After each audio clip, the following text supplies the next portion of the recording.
Bonjour, merci de nous accueillir chez vous, en Martinique, en Guadeloupe, en France, en Belgique, au Luxembourg et sur les réseaux sociaux. Donc, Bamrin Conseil, comme tous les mercredis après-midi, c'est la saga René Ménil.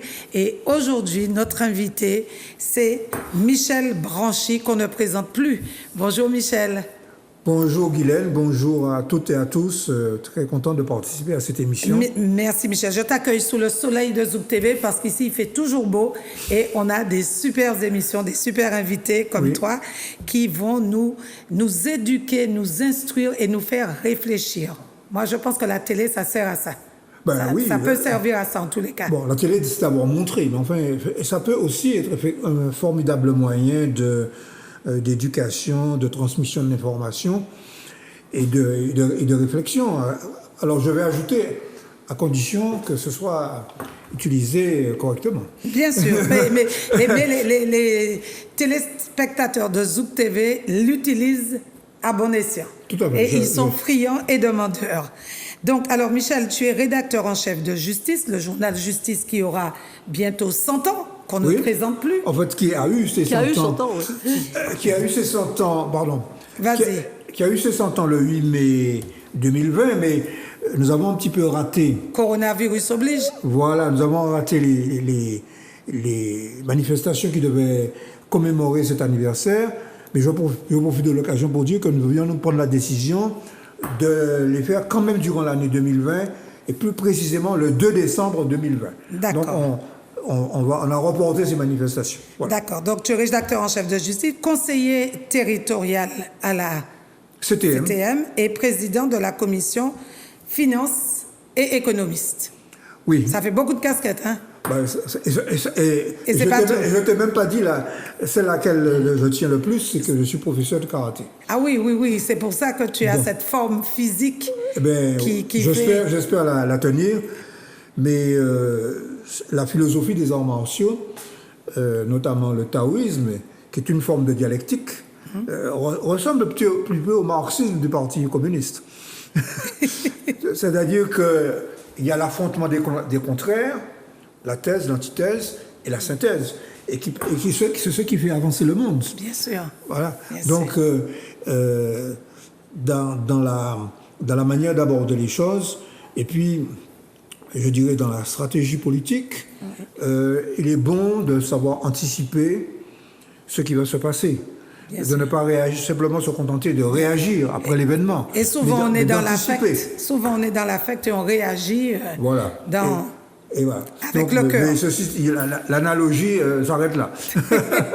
Alors, aujourd'hui, Geneviève, tu es revenue nous voir puisque c'est toi qui as produit les livres dont nous allons parler.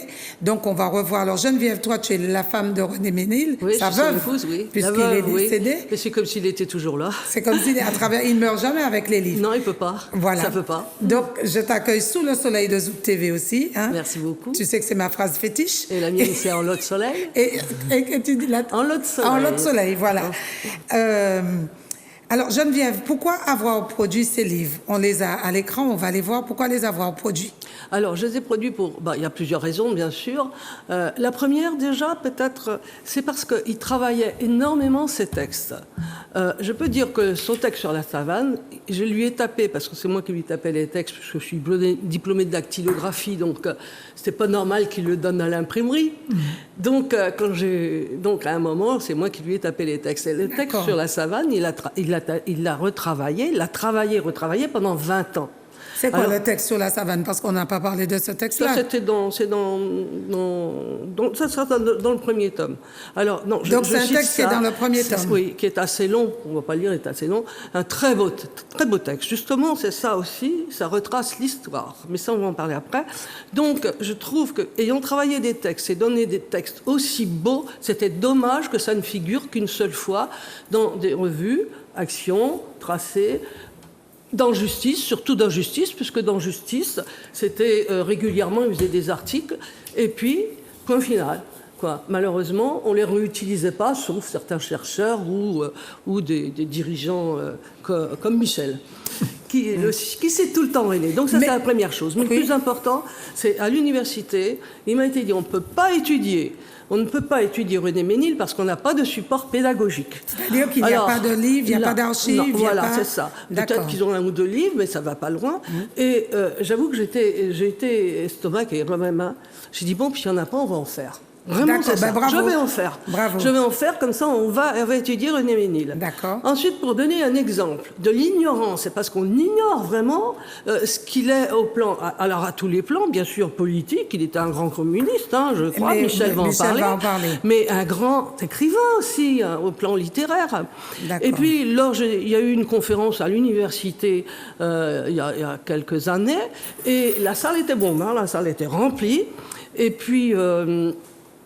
j'ai demandé qui est-ce qui a entendu dans l'Assemblée, c'était des étudiants de lettres, hein. Qui est-ce qui a entendu parler de René Ménil, à votre avis? Personne. Pas ni moun, pas un seul. Pas un seul. Pas un moun. D'accord. Alors donc, support pédagogique, c'est très important, parce que c'est aussi les textes que j'ai retrouvés un peu partout, grâce aussi aux archives du Parti communiste, parce que au siège du PC, il y a les archives, tous les justices en leur possession, ce qu'il en reste. Je sais que vous les avez remis aussi aux archives départementales déjà. Donc, c'est très important.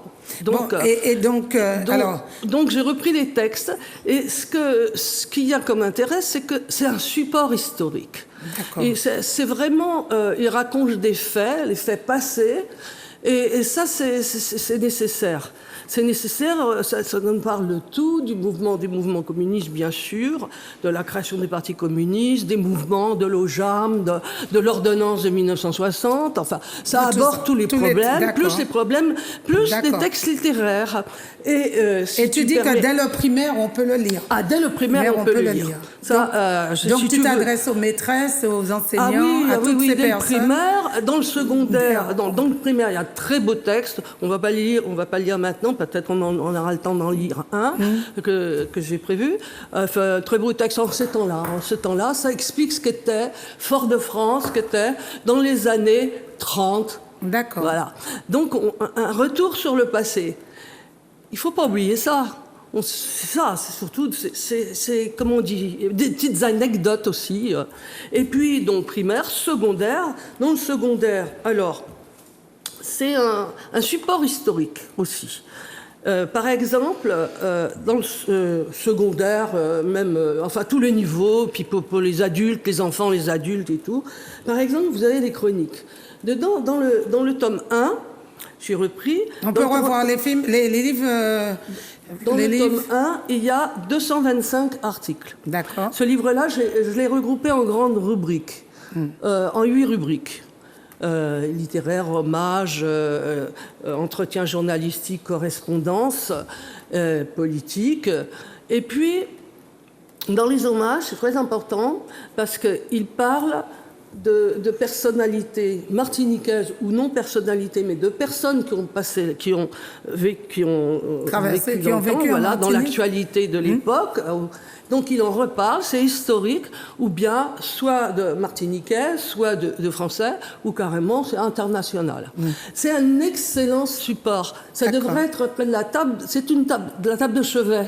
Oui, vraiment. Ça devrait être déjà dans les écoles, dans les bibliothèques. Par exemple, vous avez l'article, on a parlé par Madame Nardal, qu'on a inauguré, l'association des femmes a fait vraiment, il y a eu une conférence sur Paulette Nardal. C'est quelle page en avant, page, c'est le problème là. Alors, page 34. 34, alors on parle de Paulette. 34. Il n'y a pas la page là. Paulette Nardal. Je vais le lire si tu permets. Vas-y. Paulette Nardal n'est plus. Parce que c'est important, il fait une remarque. Vous allez voir. Samedi 6 février mourait à l'hôpital de la Ménard Madame Paulette Nardal. Ses obsèques, qui réunirent une foule importante, ont eu lieu le jeudi suivant, 21 février. Figure bien particularisée de notre histoire antillaise. Paulette Nardal était notamment chevalier de la Légion d'honneur.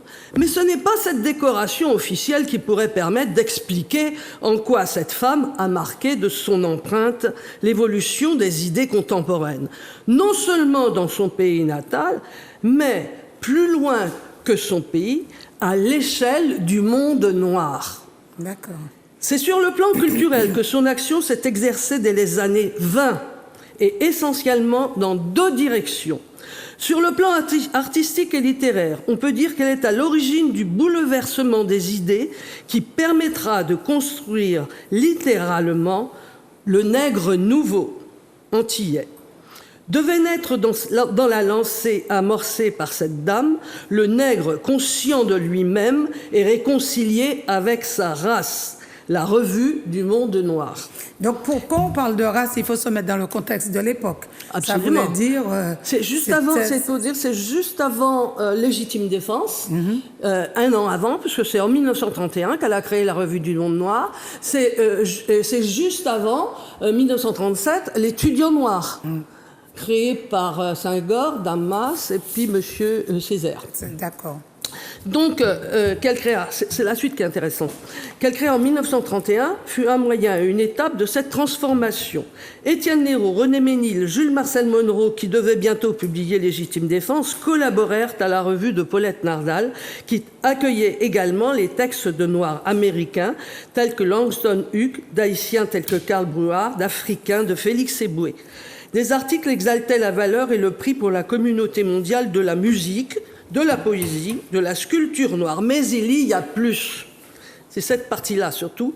Cette action, menée sur le plan littéraire et artistique, était inspirée par une philosophie sous-jacente qui mettait en cause le principe même d'une civilisation fondée sur un préjugé, à savoir que le monde noir n'est qu'un sous-univers dans l'univers humain. C'était avant la lettre le projet de réhabilitation de la race noire, dénommée plus tard la négritude. D'accord. Donc, alors, il explique, il y a un texte pour lui plus tard, il y a d'autres textes qu'on ne va pas lire. Donc ça touche la Martinique, personne bien connue quand même. Et il a fait aussi des articles pour découvrir des autres personnes. Un qui est magnifique, on n'a pas le temps de le lire, mais c'est sur Victor Hugo. Et il explique qu'il est passé, il était royaliste et il est passé à la cause populaire. C'est tellement bien écrit qu'on apprend tout, on voit que son évolution. Il y a dans le tome 2... On va revenir, Geneviève, on va revenir. Donc, pardon. Alors, Michel Branchi, donc, parle-nous de René Ménil, le communiste, et comment tu l'as connu et qu'est-ce que vous retenez de lui? Bon, René Ménil, quand je suis arrivé au Parti communiste martiniquais, à la fin des années 70, René Ménil n'avait plus de rôle dirigeant comme il avait été auparavant, membre du comité, dans les structures du Parti communiste, il y a le comité central, c'est-à-dire un genre de parlement du parti, puis du bureau politique, il avait été aussi membre du bureau politique. Il me semble qu'il était encore membre du comité central, mais il était surtout rédacteur en chef de justice. D'accord. Bon. Et quand je suis arrivé au parti, Armand Nicolas qui était... On a sa photo, on voit. Voilà, voilà. Il me semble qu'il était un peu comme ça. Il était un peu comme ça. D'accord. Quand je suis arrivé, il était rédacteur en chef de justice. Et Armand Nicolas m'a dit, eh bien écoute, tu viens... j'avais milité auparavant à la GEM. J'avais été dans les trucs étudiants un petit peu, aussi avec l'OJAM. Il m'a dit, tu as surtout, tu avais rédigé, tu étais rédacteur en chef, tu étais rédacteur d'une revue étudiante qui s'appelait Matouba. On la regarde avec René Ménil et Gratien. On le voit avec Armand Nicolas, qui je suppose qu'il a dit quand. Oui, Armand Nicolas. Et puis Georges Gratien. Si, c'est Georges Gratien. Oui. Et donc, on m'a dit d'aller à la justice. Bon. Donc, alors, il dirigeait le comité de rédaction de justice d'une main très, très dirigiste, mais en même temps très sympathique. Toutes les semaines, toutes les semaines, on se réunissait. Alors, on fait toujours pareil d'ailleurs. Oui. On a gardé le rituel. On prenait, alors je vais un peu limiter. Il me dit, camarades, nous allons faire la critique du précédent numéro. On prenait le journal. D'accord. Donc celui-là. Ouais.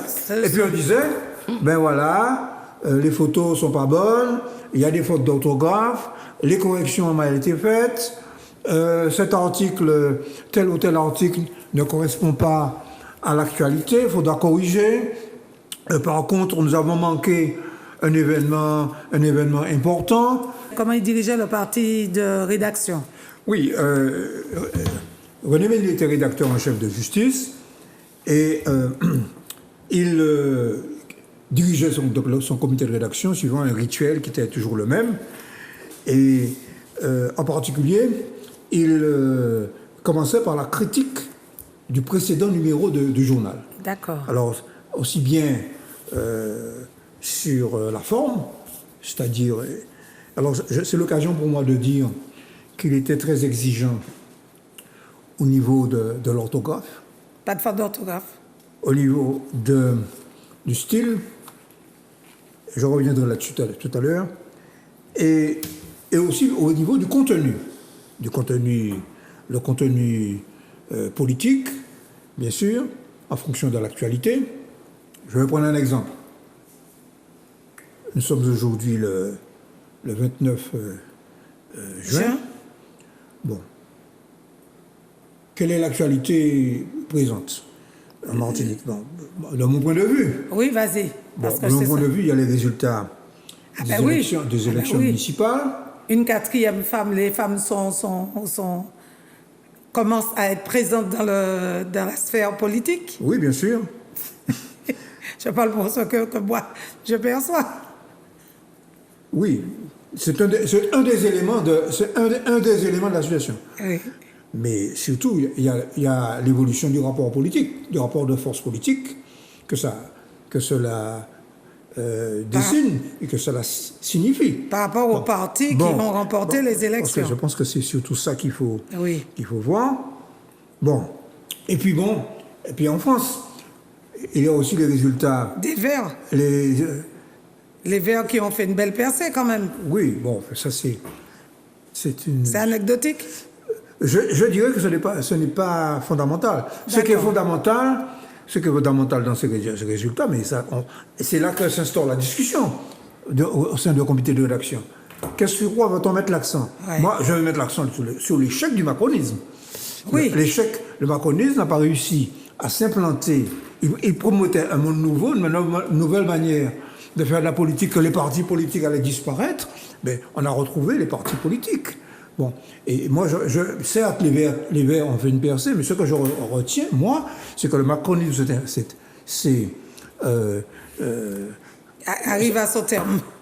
Arrive à son terme, que le Front National n'a pas réussi de percer, c'est quand même intéressant, et que la gauche est en train de reprendre du poil à la bête. C'est ce que je... Et comment René Ménil aurait... Donc lui, qu'est-ce qu'il dit? Je pense que René Ménil aurait dit, camarades, essayez de raconter ça, mais essayez de dire quelle incidence ça a sur la situation martiniquaise. Ça, c'est chouette. Tu vois, et c'est ce qu'il aurait dit.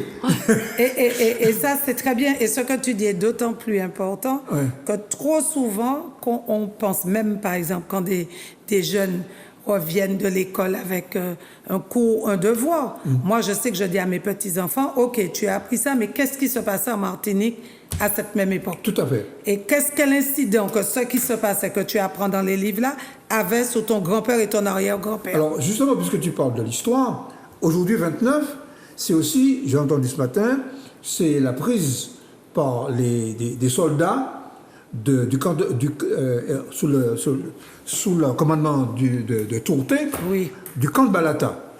Et ça a été la chute de l'amiral Robert, un 29 juin 1943. Eh bien, ça, c'est super important pour nous. Bon, alors, à l'époque, ce qu'on en a dit dans les médias, je ne vais pas les citer, on a oublié de dire que, et ça nous ramène à René Ménil, que cette action a été rendue possible parce que pendant toutes ces années-là, René Ménil et quelques autres, avec Georges Gratien, avec Césaire, avec la revue Tropique, hein, ils ont animé un courant de résistance intellectuelle à la dictature de l'amiral Robert, la dictature fasciste, hein, et puis que, à l'époque déjà, un certain journal Justice continuait à apparaître clandestinement.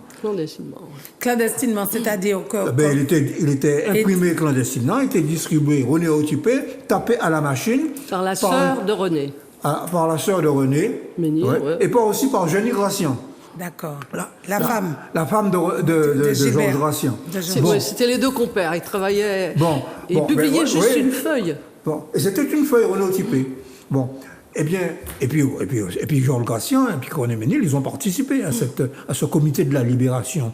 Ce qu'oublie de dire le média qui en a parlé ce matin, que je ne vais pas nommer. Bon, comme quoi, et il nous dirait, camarades, dans Justice de la semaine prochaine, nous allons foutre un petit coup de zépon. Tu comprends? Oui. Parce qu'il pratiquait ce qu'il appelait la polémique léniniste. Ça veut dire quoi? Ça veut dire quoi? C'est que dans le combat politique, il y a la lutte des idées. La lutte des idées. Et Geneviève va certainement donner peut-être quelques illustrations. Et la spécialité de René Ménil, c'était de faire des petits billets courts, extrêmement incisifs et acerbes. Tu nous cherches un billet, Geneviève? Je n'ai pas de billets, moi. J'en ai pas les petits. C'est vrai, c'était les petits billets de René Ménil, on disait les petits billets de René Ménil, il n'y a pas tort. Et qui faisaient très mal. Ah, mais il faut que tu fasses une compilation de ça, que tu les retrouves. Ça faisait très mal. Ouais. Et pourquoi il disait polémique léniniste? C'est que on s'abstenait de pratiquer l'insulte, ni l'injure, Ah ben oui. ni Le dénigrement, ni les choses personnelles. Il y a un journal qui paraît toujours, qui est spécialiste des caricatures dégradantes. Eh bien, mais René Ménil condamnait ça. La polémique léniniste devait élever. Alors, on pouvait fustiger l'adversaire politique, mais sans le dégrader. Et il nous apprenait à faire ça, et il fallait que ce soit incisif, que ce soit court, et que cela vise bien la cible. Hein? Par exemple, bon, en ce moment, je m'exerce vis-à-vis, et dans le plus pur style de René Ménil, il y a des gens qui disent qu'il faut emprunter beaucoup d'argent pour sortir la Martinique. Bon, moi je dis simplement, est-ce qu'il y a une banque centrale pour fabriquer des billets de banque dans les sous-sols de Saint-Joseph? Non, il n'y en a pas. Et quand je dis Saint-Joseph, je sais pourquoi je dis ça. Moi aussi, j'ai compris. Bon, eh bien, ça c'était le style. C'était le style. Alors, on faisait ça, on faisait cette analyse à la fois sur le plan de la forme et sur le plan du fond. Et il prenait régulièrement. Alors, je peux me permettre d'en parler maintenant. Bon, les deux personnages sont décédés. Il avait un neveu qui était aussi dans ce comité de rédaction et lui disait régulièrement: tes articles sont trop longs. Ces articles sont trop longs. Rappelle-toi que nous nous adressons à un public populaire. Bien sûr, il faut être incisif, compressé. De Bouillet. Et puis à moi. Alors moi, il ne me loupait pas. Il ne me loupait pas. Parce que en tant qu'économiste, j'avais tendance à mettre beaucoup de chiffres dans mes articles, etc., des trucs. On me disait, mais non, il faut expliquer les choses autrement. Alors, et avec son magistère, parce que c'était quand même un maître, c'était quand même, nous le considérions comme un maître en matière d'écriture. Un maître à penser. Un maître à penser, d'abord, parce que c'était, on en parlera tout à l'heure sur ça, son rôle principal dans le Parti communiste, ça a été un rôle de théoricien. Un théoricien de l'action. Ça veut dire quoi, un théoricien de l'action? C'est-à-dire que se détacher de la contingence de l'histoire immédiate, d'éclairer d'abord l'interprétation de ce qui se passe, d'en tirer les lignes de force, et comme il s'agit d'un parti qui se donnait comme objectif le changement de la société, de tirer des enseignements pour pouvoir modifier la société. Bon, donc ça a été pendant longtemps peut-être le principal théoricien du Parti communiste. On peut dire que dans les années, peut-être que je me trompe, mais il me semble que entre le moment où le Parti communiste a changé d'appellation, le parti jusqu'en 1958, 57. Le Parti communiste était une fédération du Parti communiste français. D'accord. C'était la lettre à Maurice Thorez à ce moment-là. Non, 56. La lettre à Maurice Thorez, la fameuse lettre à Maurice Thorez de Césaire, il l'a démolie, hein, René Ménil. Attention, hein. Bon. Bien. Il l'a étrié. Bon. Même si après on lui a fait dire le contraire. Mais je dis que la critique de la lettre à Maurice Thorez et de la démission de Césaire, la principale critique à l'époque, c'était René Ménil. Il était intransigeant. Et tu as ce qu'il dit sur ça ou pas, Geneviève? Non. Tu as une lettre, il a écrit là-dessus? Non, justement, je n'ai pas trouvé sur la critique à Maurice Thorez. Je ne sais pas dans quoi il a écrit parce que je n'ai pas trouvé l'article. Je l'ai cherché pourtant. Les articles n'étaient pas signés. Dans Justice, c'était. Ah voilà, c'est ça le problème. Bon. Quand les articles n'étaient pas signés, je ne les ai pas indiqués. Bon, laissons tomber ça. Oui. Mais ce que je veux simplement dire, je ne veux pas perdre le fil de ma pensée. Oui. Ça ne empêche pas d'intérêt. Au contraire, il faut dialoguer.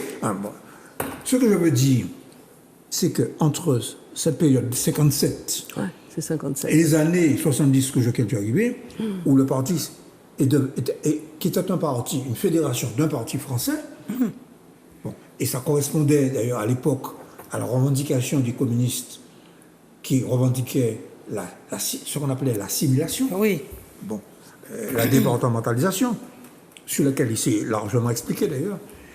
Bon. Et puis après, progressivement, le parti a compris que pour que la Martinique se développe, qu'elle devait s'émanciper et qu'elle devait avoir un pouvoir martiniquais. Autonomie. L'autonomie. Ça a été la lutte pour l'autonomie. C'était un des théoriciens de l'autonomie. Oui. Et l'un des théoriciens aussi d'un concept pour lequel il a été vilipendé. C'est lui qui a inventé le concept de nation en formation. Oui. Alors, en cela, il s'opposait à deux courants politiques et idéologiques en Martinique à l'époque. Il s'opposait d'une part aux départementalistes, donc ils ne voulaient pas entendre parler d'identité martiniquaise, de pouvoir martiniquais, de quoi que ce soit. Bon, qui étaient des super français. Bon. Donc, en cela, donc, il a croisé le fer comme D'Artagnan avec eux. Bien. Mais il s'opposait aussi à un courant naissant qui est devenu le courant dit nationaliste, qui disait en gros la nation existe déjà. La nation martiniquaise. La nation martiniquaise existe déjà. Bon. Et lui, il expliquait qu'il ne faut pas plaquer. En cela, il s'est opposé très frontalement à un autre théoricien qui s'appelait Guy Carbon-Masson. Oui. Qu'est-ce que disait Carbon-Masson, qui était extrêmement marqué par l'expérience de l'Algérie. Voilà, ouais. Il disait, l'Algérie s'est révoltée, mais il disait à Carbon-Masson très justement, quand les Français ont colonisé l'Algérie était déjà un État. Mais oui, c'est pas pareil. Bon, la Martinique, c'est une nation qui se forme dans la colonisation. La nation n'existe pas avant la colonisation, elle se fait dans la colonisation et en contradiction avec la colonisation. Elle est à venir. Elle est à venir. Voilà. Et elle a dit le premier axe, ça a été légitime défense. Légitime défense. Le fameux manifeste en de légitime 1932. défense, où des intellectuels, sous la houlette notamment de Paulette Nordal, dont tu as parlé tout à l'heure, en France, et émigrés. Ce pas des intellectuels en Martinique, pour se poser des questions. C'est la diaspora. C'est la diaspora. En France, au contact d'autres intellectuels africains, Senghor et tous les Oui. autres, au contact d'intellectuels noirs Américains, bien sûr. Johnston Hughes, Oui. etc., découvrent leur identité d'abord raciale.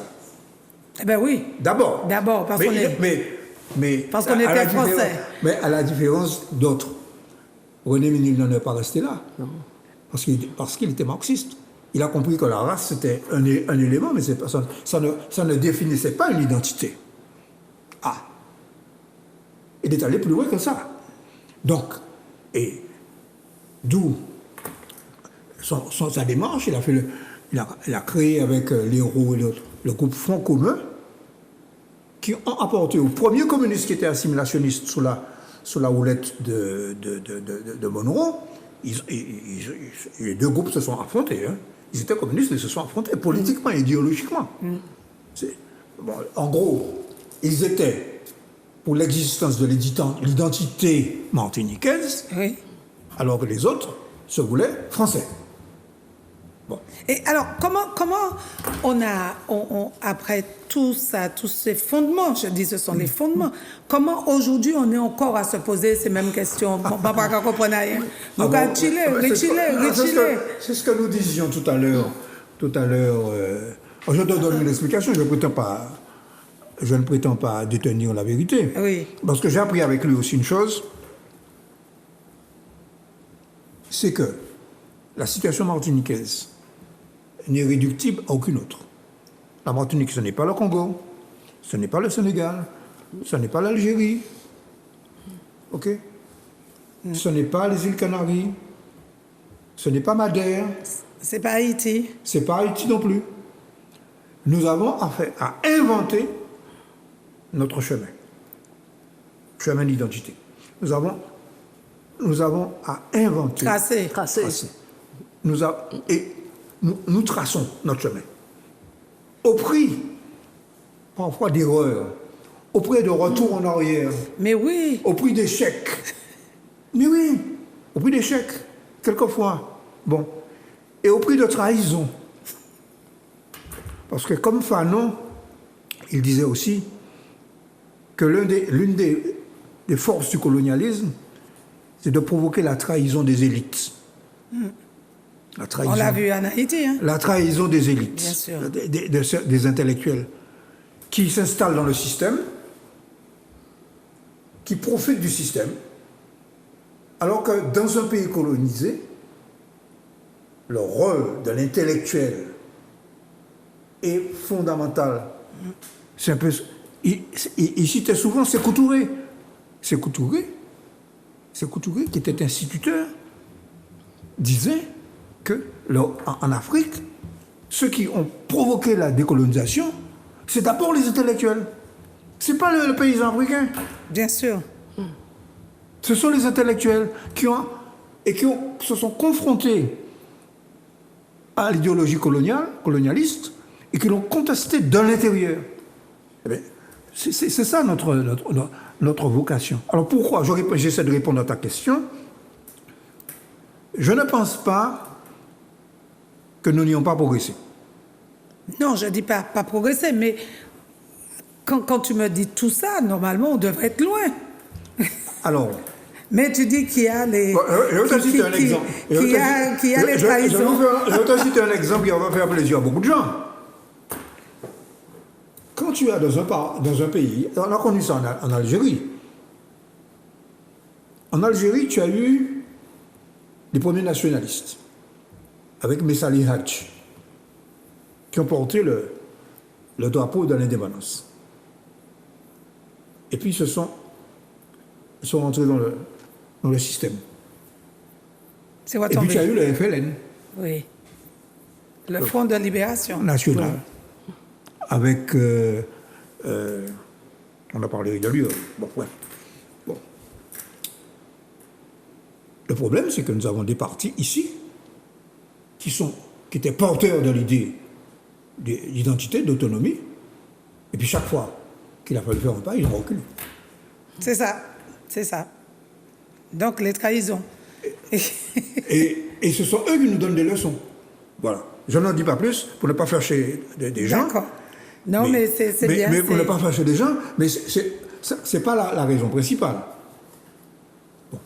Il y a une autre raison, je crois, aussi, pour raisonner comme le ferait René. Il faut quand même utiliser la dialectique. Nous ne sommes pas seuls. Bien sûr.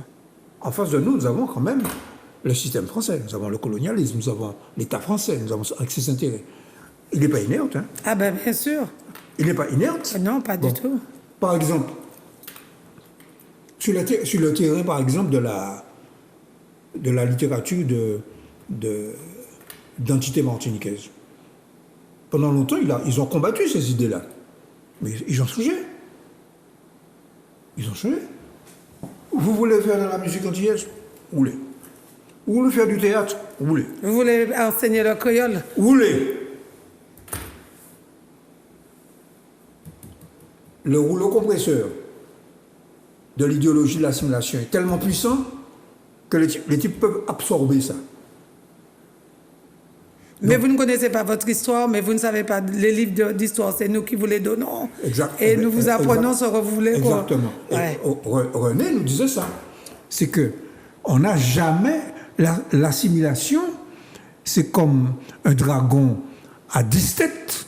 Quand on en a coupé 2, 3, il y en a d'autres qui repoussent. C'est-à-dire qu'on n'a jamais fini de combattre l'idéologie assimilationniste. Tous les jours, elle renaît de ses cendres sous d'autres formes. Sous d'autres formes. Par exemple. Sur le cinéma, sur toutes sortes de choses, de télévision. On est là pour dire les choses. Oui, disons. Utiliser la langue de bois. Bon. Est-ce que c'est un progrès de se sentir black à l'image de la Jamaïque? Non, mais non, c'est pas un progrès. Ah. Mais non, c'est pas un progrès. Au lieu de se sentir martiniquais. Bien Comment? sûr. Donc, de porter des chaussures Nike, comme Jordan, c'est bien. Je préfère ça. La génération d'avant, voulait ressembler au footballeur de Marseille. L'OM. OK? Non, pas l'OM, c'est l'OM Marseille. Oui, l'OM. Oui, c'est l'OM. Bon, la génération d'aujourd'hui préfère ressembler à Mbappé. Bon. Mbappé. Mbappé. C'est quand même un progrès. Oui. C'est quand même un progrès. Et puis on a des Martiniquais aussi. Et puis il y a des Martiniquais. Mais bon, alors, ma génération, quand il y avait la Coupe du Monde de football, nous étions pour le Brésil. Oui. La génération d'aujourd'hui sont pour la France. Où est le progrès? Peut-être parce qu'il y a plein de jeunes Français et peut-être qu'il y a plein d'Africains. Ils se retrouvent dans le tout monde. Peut-être. Ils se retrouvent dans le tout monde. C'est ce que je dis pour me consoler. Geneviève, est-ce que tu veux nous lire quelque chose par rapport à tout ce qu'il a dit? Est-ce qu'il y a un texte de René qui revient sur l'amiral Robert? Est-ce qu'il y a un texte qui revient par rapport à ce que tu as tapé? Tu n'as rien d'anthropique. Tu n'as rien dans... Ah ben non. Non. Est-ce que toi, dans tes livres, j'ai vu que tu as repéré des pages. Alors, il y a des choses que tu voulais lire? Alors, moi, ce que j'ai noté... Bon, j'ai noté un texte, j'en ai noté plusieurs. Hein. Oui. Ça, je vais vous dire, ça c'est... Je vais vous montrer ça. C'est une petite brochure de 1978, ce qu'on avait fait sur l'autonomie. Mets là au milieu de toi. Reste là, relève. Voilà, il va essayer de venir. Ne bouge pas. François va essayer de venir parce que c'est sur fond blanc. Oui. C'est l'économiste, l'autonomie démocratique et populaire 1978 explique. Les communistes expliquent l'autonomie démocratique et populaire. D'accord, le titre, on ne l'a pas vu, mais ça fait rien. Les communistes expliquent l'autonomie démocratique et populaire. Voilà. 1978. Alors, dans cet ouvrage collectif, bon, il y avait différents chapitres. Bon, je ne vais pas trop vous ennuyer avec ça, mais il y avait un chapitre sur la politique culturelle de l'autonomie. D'accord. Bon, alors, comme c'est un ouvrage collectif, et que les communistes ne sont pas là pour se mettre en avant, on n'a pas mis de nom. D'accord. Mais moi qui ai participé, je venais d'arriver. Moi qui ai participé notamment à la partie économique, je sais que la partie culturelle a été rédigée par René Lénine. D'accord. Alors, il évoque. Faudra que tu me passes ça. Ah, bon, Ah, vous me séparez. T'es une archive, je vais aller en France pour faire les archives, alors qu'en Martinique, je peux avoir un document. Mais c'est comme ça qu'on n'est pas martiniquais. Nous allons en France. C'est Non, ça. mais elle a raison quand même, parce que c'est quand même à Aix-en-Provence Ouais. que se Vous trouvent la adorez. plupart des archives Mais concernant la dis-nous, Martinique. vas-y, le temps, Alors, vas-y. Dans cet Donc, ouvrage, la partie culturelle. il donne un certain nombre de alors, conditions du développement électoral, la lutte contre l'analphabétisme, etc. Et il aborde la question du créole. Vas-y. Alors, je vous lis. Bon. Oui. La transformation du régime politique permettra d'opérer des transformations attendues dans l'usage des deux langues de notre pays, le créole et le français. Les mesures à prendre dans ce domaine gagneront à tenir compte de l'expérience par laquelle sont passés avant nous de nombreux peuples décolonisés. Donc, d'où c'est un philosophe, mais il fait l'analyse du réel. Il dit, il est marxiste. On doit tenir compte des expériences des autres. Bien sûr, l'expérience des autres profite. Et surtout nous des profite. colonisés, qui ont été aux prises avec des problèmes présentant une certaine similitude avec les nôtres, mais des problèmes cependant qui ne sont jamais identiques aux nôtres, Algérie, Guinée, Congo. Et il dit ceci: pour la résolution de ces problèmes, l'État autonome doit tenir compte également, sans mettre en cause l'orientation politique, de l'avis des spécialistes, linguistes et pédagogues directement confrontés à ces problèmes. Autrement dit, il ne suffit pas d'être volontaire, il faut s'appuyer sur la science. Mais bien sûr, et ce que les gens en Martinique ne comprennent pas, quand le GIREC s'appuie, se met en place pour définir une graphie, Voilà. pour définir des sons, pour définir, et les Alors, gens ça- disent, ouais, mais... Ça, c'est contemporain avec la création du GIREC. Hein, à peu près D'accord. 78, c'est à peu près ça. D'accord. Sans vraie erreur de ma part. Hein. Bon. Et je ne suis pas un spécialiste des questions culturelles, mais il termine ceci. Alors, je trouve ça intéressant. Ce chapitre, c'est le créole. Hein. Enfin, les Martiniquais doivent veiller surtout à ce que ne se reproduise pas dans notre pays ce qui est arrivé à Haïti. Sous la férule politique de la bourgeoisie grande et petite, le pouvoir haïtien a littéralement emprisonné les travailleurs haïtiens incultes et affamés dans le seul usage de leur langue maternelle, le créole. Réservons le français et les écoles où on l'enseigne aux couches aisées et instruites. Ces couches bourgeoises étant libres, bien entendu, de parler le créole à titre de supplément quand cela leur chante. Bien sûr. Autrement dit, là, on était confronté directement aux nationalistes. Créole, oui, d'accord. Mais attention. Si on veut que les masses s'émancipent, Il faut les instruire, ah, bien sûr. C'est ça. tu comprends? Bien sûr. Donc, et il y a dans son analyse, je vous ai dit que c'était un marxiste, mais pas un marxiste Théoricien. dogmatique. Ouais. C'était pas un type qui récitait Marx comme ça, comme certains récitent la Bible. Hein? Bon. Il dit ceci: le pouvoir haïtien a littéralement emprisonné les travailleurs haïtiens, incultes et affamés, dans le... Autrement, il fait entrer la notion de classe sociale. Il n'y a pas simplement le peuple, mais dans le peuple, il y a une bourgeoisie, il distingue la grande, il y a la petite, et puis il y a le prolétariat, Bien sûr. inculte et affamé.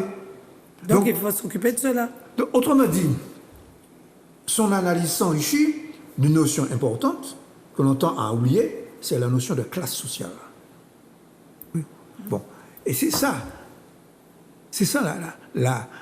la finesse d'analyse de René Ménil, c'est qu'il a compris que par rapport aux autres colonies, il y a eu une différenciation des classes sociales au XIXe siècle, après l'abolition de l'esclavage. Il y a eu la création d'un prolétariat avec les usines centrales. Donc là, il a lié l'économie à l'analyse sociologique. Autrement dit, il a compris que, avec lui et d'autres, hein, bien sûr, que s'est créé un prolétariat. Donc on est passé du travail servile au salariat, avec les salaires, avec l'exploitation capitaliste, et que c'est les colonies africaines dont se réclamaient certains nationalistes, donc ne tenaient pas compte de cette caractéristique. Et c'est en Martinique, dans tous les dômes, en plus par rapport à la Guadeloupe, par rapport à la Réunion, par rapport à la Guyane, que ce caractère de différenciation de classe, ce qui fait que l'analyse du Parti communiste martiniquais sur la revendication nationale était beaucoup plus pointue grâce à l'apport, je dis en grande partie, de ce théoricien remarquable qui était René Ménil. Alors, il n'y avait pas que lui, il y avait lui, il y avait Mauvois, il y avait Armand Nicolas, je ne vais pas nier tous les autres. Il y avait Non, mais aujourd'hui, on parle de lui. Aujourd'hui, on parle de lui. Il avait quand même un rôle important dans cette équipe qui a opéré, à mon avis, un travail extraordinaire. C'est que voici des gens qui entrent en politique sous la bannière de l'assimilation, qui ont le courage, en 1946, après la guerre, 10 ans après, qui ont le courage de faire une révolution copernicienne et de dire non, on s'est trompé. et d'écrire un manifeste et de dire voilà, il faut changer de politique, il faut mettre au centre de notre politique l'identité martiniquaise, la nation martiniquaise qui a cours de formation, etc. Et ça, il a fallu la lucidité de théoriciens de ce niveau, et notamment de René Ménil, pour pouvoir faire cela. Et quand on prend du recul, c'est rare que des gens dans une existence, dans une vie, changent totalement la trajectoire sur laquelle ils étaient lancés. Oui, puisque leurs parents, leur milieu, tous les conditionnels. Pendant un siècle, la gauche martinique a revendiqué l'assimilation. Un siècle. Après 1848, la gauche, ce qu'on appelle la gauche, les républicains, les socialistes, bon, en gros, c'est ce qu'on appelait la gauche. Oui. L'équivalent de la gauche maintenant. Bon, les républicains. Bon. Qu'est-ce qu'ils ont fait ? Ils ont revendiqué l'égalité des droits avec la France. Parce que la colonie, c'était le règne de l'arbitraire. Bien sûr. Donc, il faut comprendre ça. Dans le contexte historique de l'époque, eh bien, il fallait comprendre que revendiquer l'égalité des droits. Maintenant, les gens disent oh, l'égalité des droits, c'est l'assimilation, etc. Ils veulent être français, etc. Non. L'égalité des droits, c'est l'égalité des droits sociaux.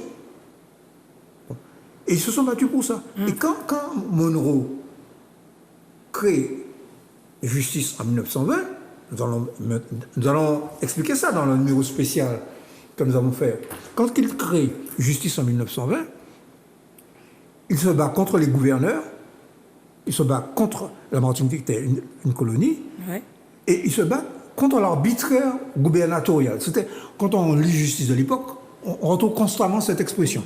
Et ils étaient anticléricaux. Mais franchement, il y avait un anticléricalisme. Et depuis, il y a une gélification de Jésus dans ce pays qui est atroce. Bon. On nous pas parler de ça, nous avons fâché dans le monde. Bon, les communistes eux-mêmes sont revenus là-dessus. Les communistes aussi sont revenus sur cet anticléricalisme, avec Maurice Thorez qui a dit on tend la main aux chrétiens, etc. Bon, en 1934-35. Bon, et les communistes martiniquais ont adopté cette politique. D'accord. Bon, mais ce que je veux, c'est pour ne pas perdre le fil de mon propos, ce que je veux dire, c'est que les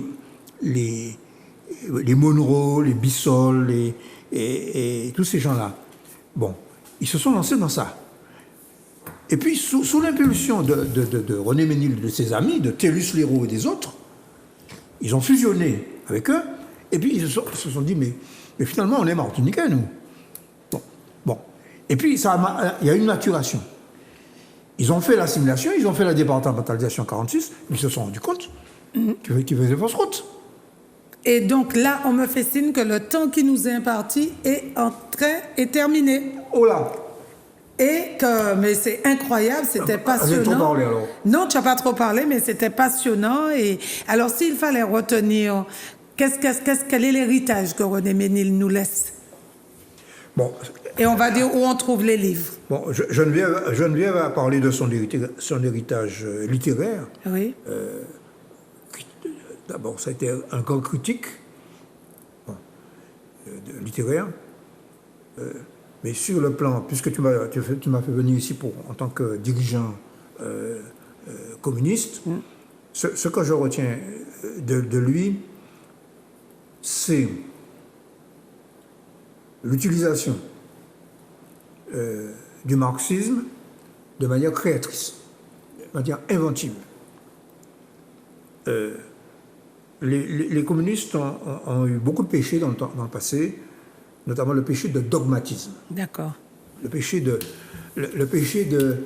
Un mot pour finir, il m'a dit. Le péché de croire que tout était figé, écrit, parce que M. Marx, M. Lénine avaient écrit des choses. D'accord.